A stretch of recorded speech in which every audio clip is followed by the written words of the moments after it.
रमजान का महीना चल रहा है। खमेनी की मृत्यु रमजान के महीने में हुई है और उसके बाद ईरान के लोग उत्सव मना रहे हैं। कई जगह उत्सव मनाए जा रहे हैं और बहुत आनंद में है कि अब उन पर कोई थोपने वाला चला गया।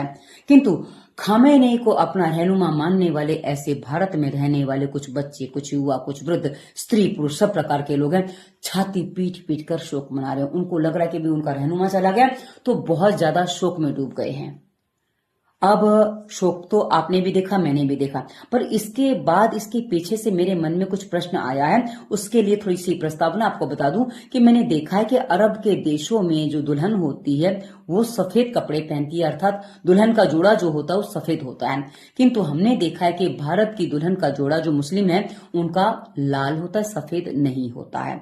ठीक है, अब ये हो भी क्यों ना, क्योंकि हैं तो आखिर हिंदू ही। क्योंकि जो कन्वर्ट हो गए थे, जिन्होंने तलवार के डर से सलवार पहनी थी, उनके वंशज आज मुसलमान के रूप में हमारे भारत में रहते हैं। अब ये परंपराएं तो कहीं वहीं से जुड़ी हुई हैं, तो मित्रों मूलतः ये भारतीय हैं। हाँ, इसलिए इनकी बहुत सारी रीति रिवाजों में बहुत कुछ भारतीय यानी कि हिंदुत्व वाला झलकता भी है। ये आपने भी देखा, हमने भी देखा।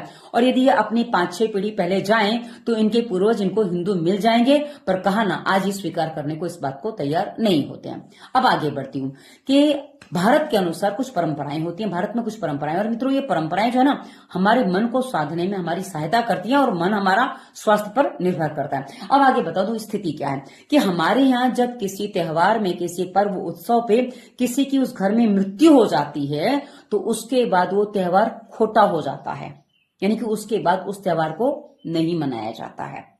जैसे किसी के घर में होली पर किसी की दुर्घटना हो गई या कोई मृत्यु हो गई है, क्योंकि होली पर तो दुर्घटनाएं बहुत सारी हो जाती हैं, तो मैंने बहुत सारे परिवारों में देखा है कि लोग होली खेलना ही छोड़ देते हैं क्योंकि दुर्घटना हो गई है, अब होली नहीं खेली जाएगी। तो ऐसे कई त्योहार हैं जिस पर यह स्थिति बन जाती है और वो त्योहार उस घर में, उस खानदान में नहीं मनाया जाता, क्योंकि पूरा खानदान में वो लोग उस चीज को लागू करते हैं।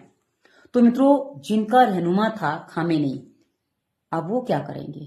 क्या उनके लिए रमजान खोटा हो गया है? क्योंकि रमजान का समय में मृत्यु हुई है तो भाई रमजान खोटा हो जाना चाहिए। तो रमजान जब खोटा हो गया तो आगे से क्या रमजान नहीं मनाया जाएगा, वगैरह वगैरह। क्योंकि है ना, आपके मन में बहुत सारी बातें होंगी, पर मेरे मन में हमारी परंपराओं के अनुसार, भारतीय परंपराओं के अनुसार, भारतीय नीति नियम सोच समझ के अनुसार ये बात मेरे मन में आई थी, वो मैंने आपके सामने रख दी है। आपके विचार भी सादर आमंत्रित है, आप टिप्पणी करके बता सकते हैं। आज जो प्रश्न था हमारी मानसिक परंपराओं के लिए, हमारे मानसिक स्वास्थ्य का। धन्यवाद। वंदे मातरम।